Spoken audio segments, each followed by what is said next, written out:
reaction to this story. Robert Maginnis is a senior Pentagon strategist and joins us now from Woodbridge in Virginia. Robert, thank you very much for your time, for joining us on the News Hour. Conflicting sides of the story there from the United States and Russia, as you would probably imagine there would be. What's your reaction to this story and your assessment of the language used by both sides? Not surprised, Alan. The U.S. and the Russians, as well as the Chinese, play this cat and mouse game all the time in the Bering Strait between Alaska and Russia, and South China Sea with the Chinese. Now, the provocation here is a little bit beyond the pale, though, that they evidently purposely downed this drone. My concern is that this is a policy shift. Now, a drone can operate, this Reaper can operate up to 50,000 feet, so they don't need to get too close to the border of Crimea in order to peer across the entire peninsula. So that's a bit of a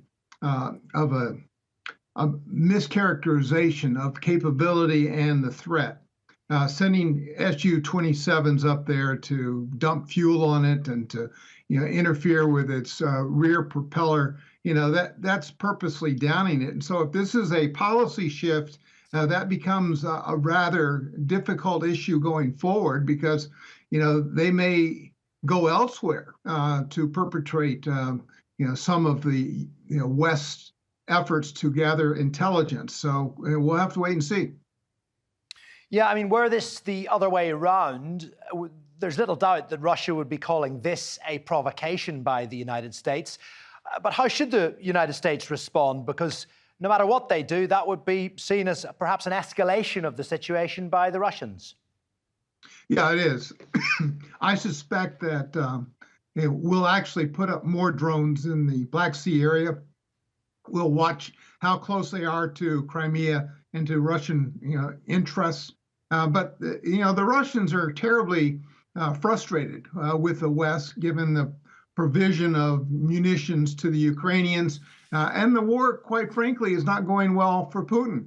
And he's, doing all sorts of things, bringing in the Wagner Group, doing, recruiting amongst even female prisoners. So he's getting desperate, and this may be an indication of that desperation. Yeah, I mean, the US have called this a reckless act. They've called it unsafe and unprofessional. However, in such a hot spot and with such a delicate situation going on regarding the war in Ukraine, couldn't this be seen as reckless, even flying a drone there for whatever reason, regardless of the fact that it is international airspace, if, as in fact, the US have claimed it is?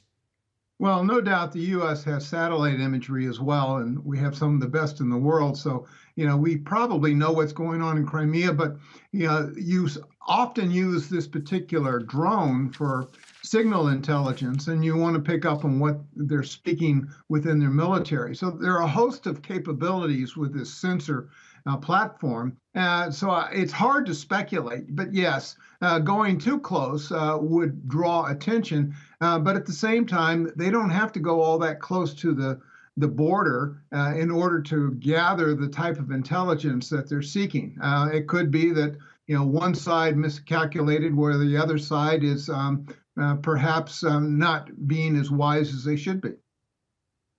OK, Robert, we thank you very much indeed for coming on the News Hour and giving us your analysis. Robert Maginnis there, joining us from the United States.